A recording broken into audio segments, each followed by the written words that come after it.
certains d'entre vous, jeunes mamans et papas, c'est toujours un défi de trouver la bonne école pour vos enfants. Je suis très conscient de ces défis et je sais maintenant que même avant d'acheter une maison, on vous dit à quel secteur scolaire ou à quelle école vous pouvez envoyer vos enfants. Et c'est d'une importance capitale. En fait, nombreux sont parmi nous, dans cette église, ceux qui, exaspérés par le système, ont opté pour l'école à la maison et ça se comprend sans aucun doute. Leur inquiétude est justifiée parce que la connaissance est importante. La bonne connaissance est d'une importance capitale, mais ce qui est extrêmement important ou d'une immense importance, c'est la capacité d'appliquer cette bonne connaissance. Nous vivons dans une époque où la connaissance s'accroît à la vitesse de l'éclair.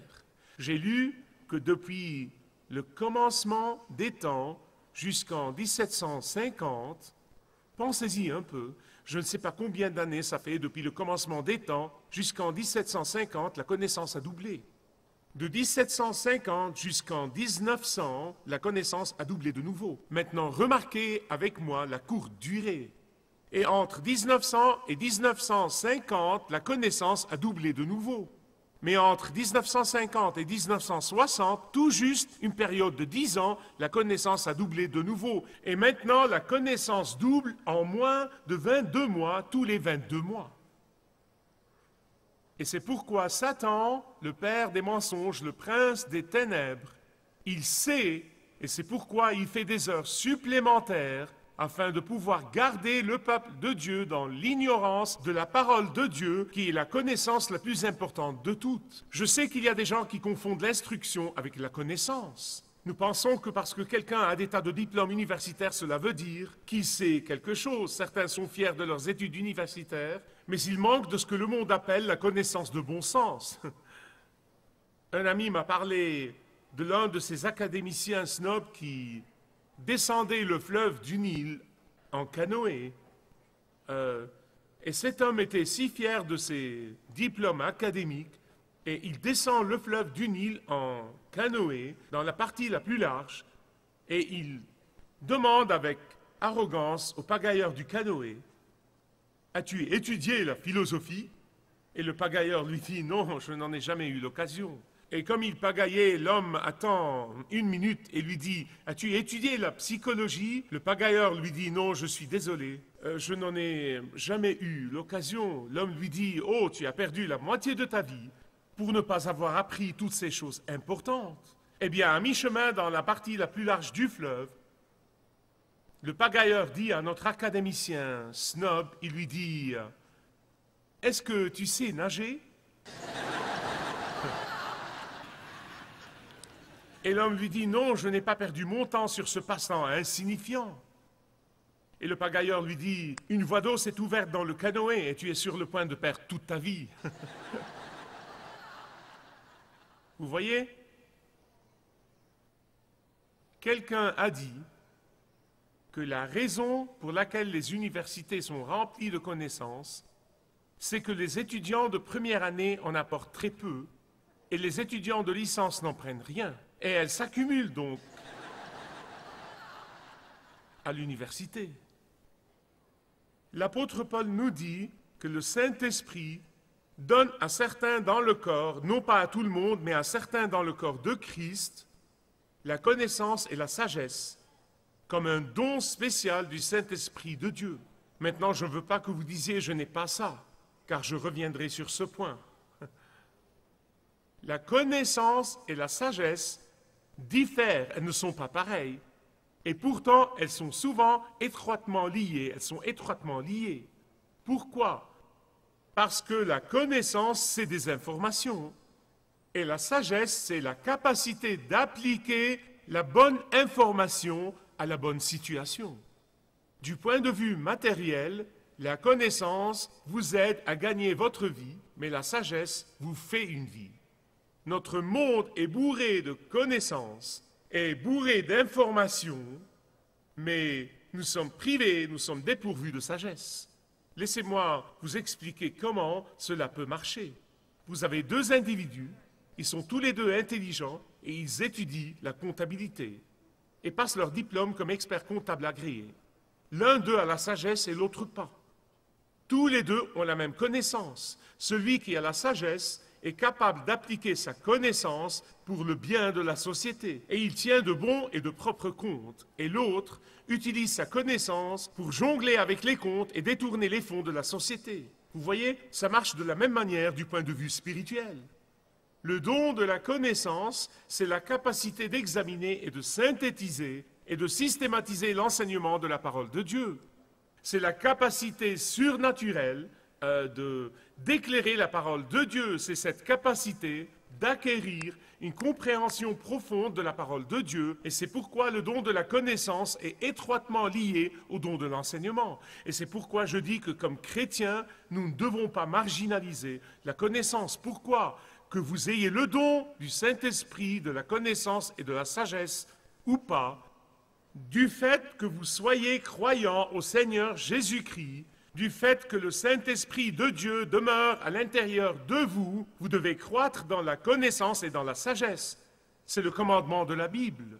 Dans 2 Pierre chapitre 3, verset 18, il nous dit que nous devons croître dans la connaissance. En fait, dans la première lettre aux Corinthiens, chapitre 1, verset 5, l'apôtre Paul prie pour que Dieu enrichisse les Corinthiens en toute parole et en toute connaissance.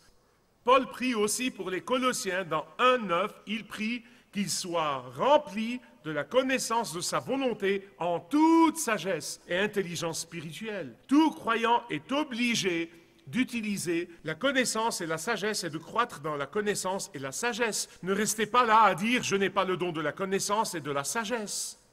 Vous vous rappelez que dans Matthieu chapitre 16, verset 13, Matthieu 16, 13, Jésus a demandé aux disciples, c'est une traduction à la Youssef, mais vous voyez ce que je veux dire. Qui dit le sondage Gallup que je suis?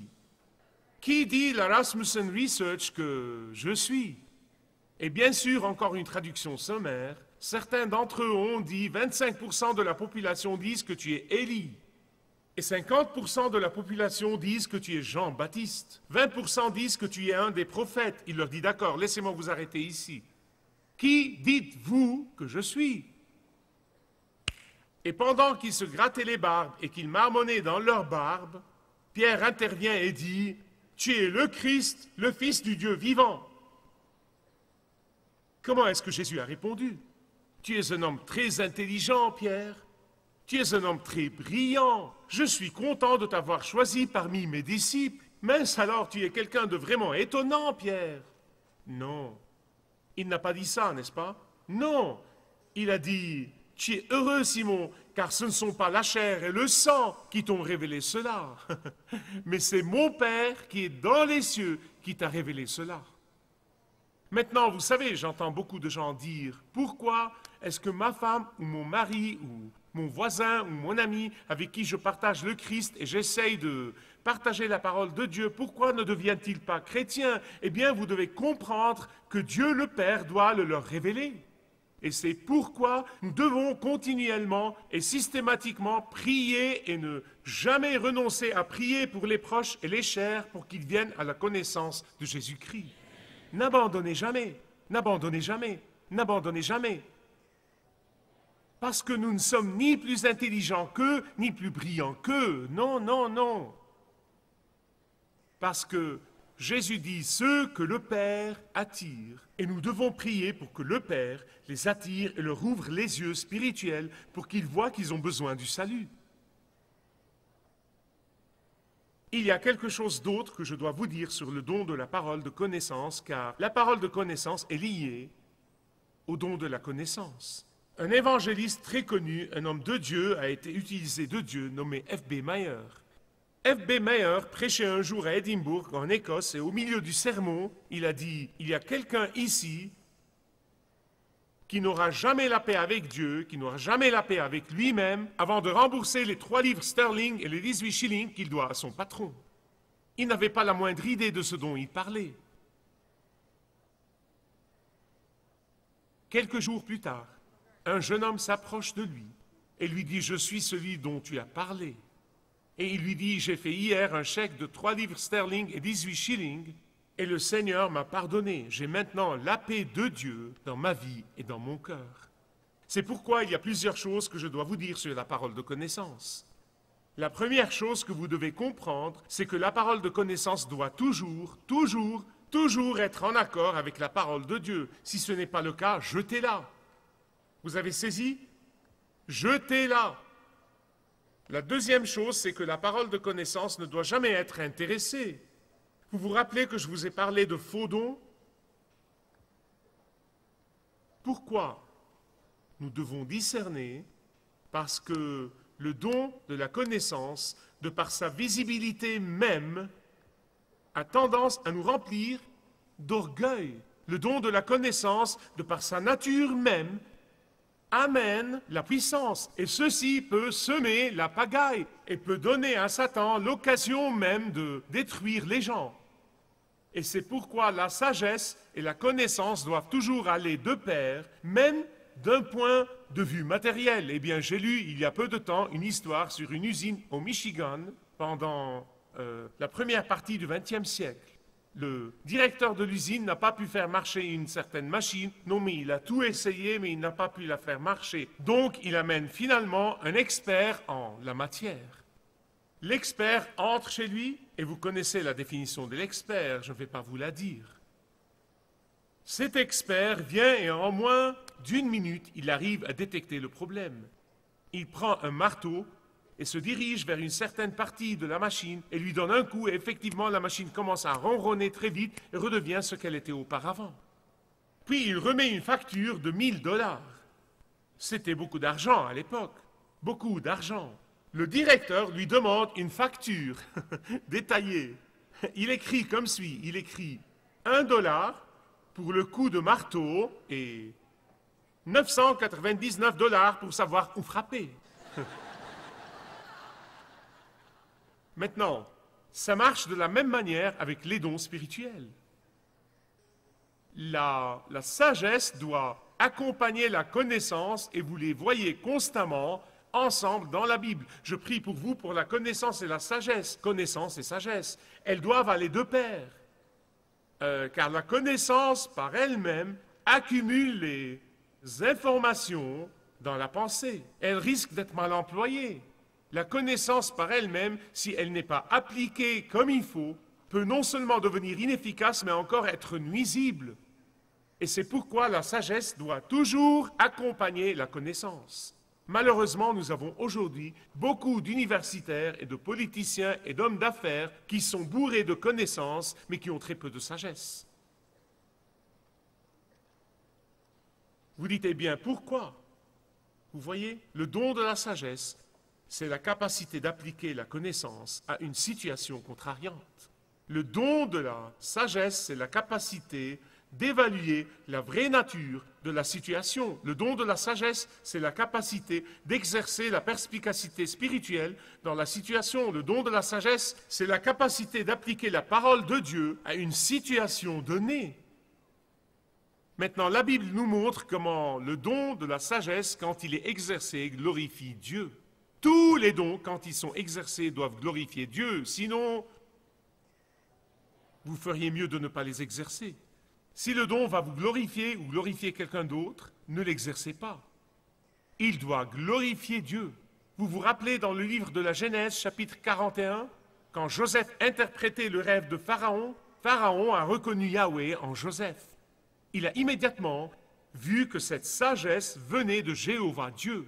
Dans 2 Chroniques, Salomon a prié, il a dit « Seigneur, non, mais Dieu aurait pu lui donner tout, mais il a dit « Non, je ne veux que la connaissance et la sagesse ». Et Dieu lui a donné les deux. Quand Daniel a cherché Dieu pour interpréter le rêve de Nebuchadnezzar, il a prié et il a dit « Ô Dieu, Dieu de mes pères, je te glorifie et je te loue de ce que tu m'as donné, la sagesse. » Et dans le Nouveau Testament, la Bible dit dans Actes chapitre 6, 3, que les premiers 7 diacres étaient des hommes pleins de sagesse, qu'ils étaient des hommes de bonne réputation, remplis de l'esprit de sagesse. Et le livre des Actes dit de l'un d'eux, dans Actes 6, 10, il dit d'Étienne que la foule, que les gens ne pouvaient pas résister à la sagesse et à l'esprit par lequel il parlait.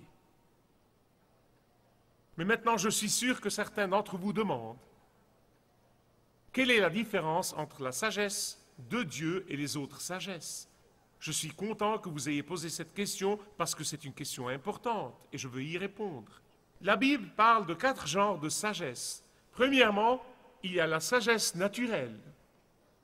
Et c'est une combinaison de la capacité intellectuelle et de l'expérience. Et cette sagesse est différente de la sagesse du monde. Je vais revenir à la sagesse du monde dans une minute. C'est une sagesse technique. C'est le fruit du raisonnement naturel. C'est la meilleure solution de l'homme à un problème donné. La plupart de ceux qui ont cette sagesse naturelle ne reconnaissent pas qu'elle vient de Dieu et ne comptent pas sur Dieu pour l'exercer non plus. C'est le genre de sagesse qu'exercent les politiciens et les avocats et les policiers et les professionnels d'eux-mêmes. Mais la Bible parle d'un deuxième genre de sagesse qui est la sagesse du monde. Et Dieu fait la guerre, en fait, à cette sagesse. Écoutez ce que dit Dieu dans 1 Corinthiens chapitre 1, verset 19. « Je détruirai la sagesse des sages et j'anéantirai l'intelligence des intelligents. » Pourquoi? Parce que ce genre de sagesse est dangereux car il éloigne les gens de Dieu. Ce genre de sagesse amène les gens à renier Dieu, le Dieu créateur. Ce genre de sagesse proclame que l'homme est Dieu. Ce genre de sagesse rationalise et justifie le péché. Ce genre de sagesse empêche les gens de venir à Dieu. Ce genre de sagesse est démoniaque. C'est la sagesse de Satan. Elle est tellement déguisée qu'elle ressemble à la sagesse de Dieu. C'est le genre de sagesse que Satan a utilisé pour tromper Adam et Ève dans le jardin. C'est le genre de sagesse qui est utilisée aujourd'hui dans la doctrine de la séparation de la société de Dieu. Elle est utilisée pour supprimer Dieu de la vie publique. C'est le genre de sagesse qui est utilisée pour supprimer les lois de Dieu de nos cours de justice. C'est le genre de sagesse qui remplace Dieu par le gouvernement. Elle est utilisée pour appeler le mal bien et le bien mal. Vous savez, c'est la sagesse du monde qui dit que si ça fait du mal à personne, ça va, pas de problème. Et bien aimés, écoutez-moi, les jeunes générations sont aujourd'hui dans ce genre de sagesse jusqu'au cou. Et c'est pourquoi nous devons apprendre comment prier avec autorité, comment prier spécifiquement et délibérément, et apprendre l'autorité sur ce genre de sagesse qui trompe nos jeunes aujourd'hui.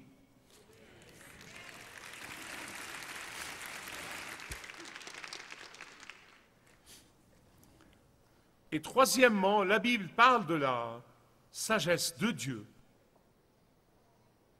Et la sagesse de Dieu est disponible à chacun de ses enfants, à tous ceux qui sont ici dans ce lieu ou qui nous regardent. Tous les croyants au Seigneur Jésus-Christ peuvent demander cette sagesse et Dieu la leur donnera.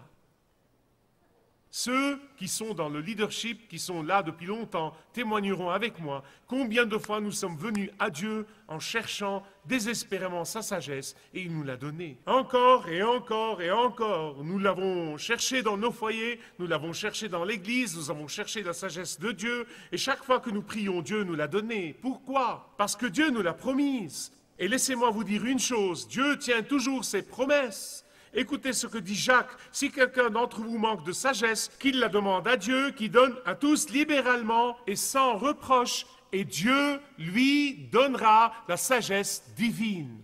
Vous avez compris, dites Amen. Il vous la donnera quand vous la demanderez. Et cette sagesse n'est pas ambiguë, cette sagesse n'est pas nébuleuse, cette sagesse n'est pas vague. En fait, Jacques décrit cette sagesse dans sa lettre comme suit. Il dit qu'elle est pure dans ses motifs. Pure dans ses motifs. Cette sagesse est pacifique. Elle ne crée pas de conflits et de divisions pour le plaisir de les créer. Troisièmement, elle est douce et non pas arrogante ou vantarde. Et quatrièmement, il dit qu'elle est pleine de miséricorde et non pas sévère et impitoyable. Et cinquièmement, il dit qu'elle est pleine de bons fruits sans hypocrisie.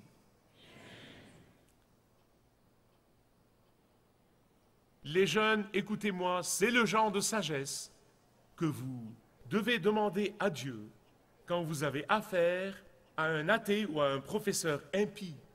C'est le genre de sagesse que vous devez demander à Dieu quand vous choisissez votre carrière. C'est le genre de sagesse pour laquelle vous devez prier quand vous cherchez votre futur époux, le compagnon de votre vie. C'est le genre de sagesse dont tous les parents ont besoin pour élever leurs enfants. C'est le genre de sagesse dont nous avons besoin pour résoudre les conflits.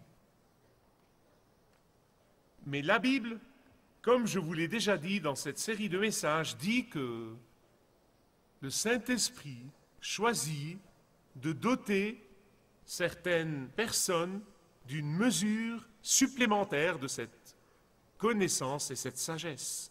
Je sais que certains d'entre vous l'ont. Que vous ayez déjà fait le test ou que vous travaillez dessus, vous découvrirez que certains dans ce corps l'ont. Cette sagesse applique exactement et correctement la parole de Dieu, non seulement à votre vie, mais encore à la vie des autres. Et c'est pourquoi elle est si liée à l'enseignement, si liée au don de l'enseignement. Quand le don de la sagesse est exercé, vous verrez des pécheurs se repentir, des chrétiens charnels venir à la repentance et changer,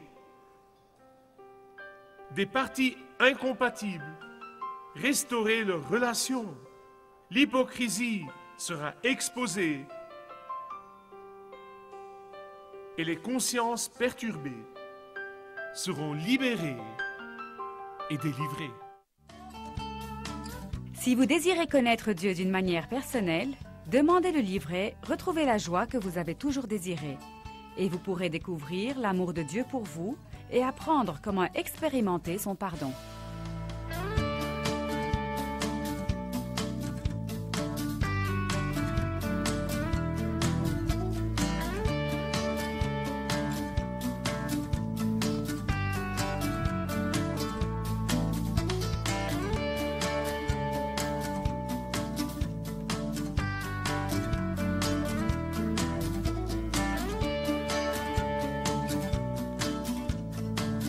Si vous avez une relation personnelle avec Dieu et vous êtes intéressé à marcher plus intimement avec lui, demandez le livret « 7 pas sur le chemin de la foi » qui vous guidera dans une relation plus profonde avec votre Père Céleste. Demandez votre livret gratuit.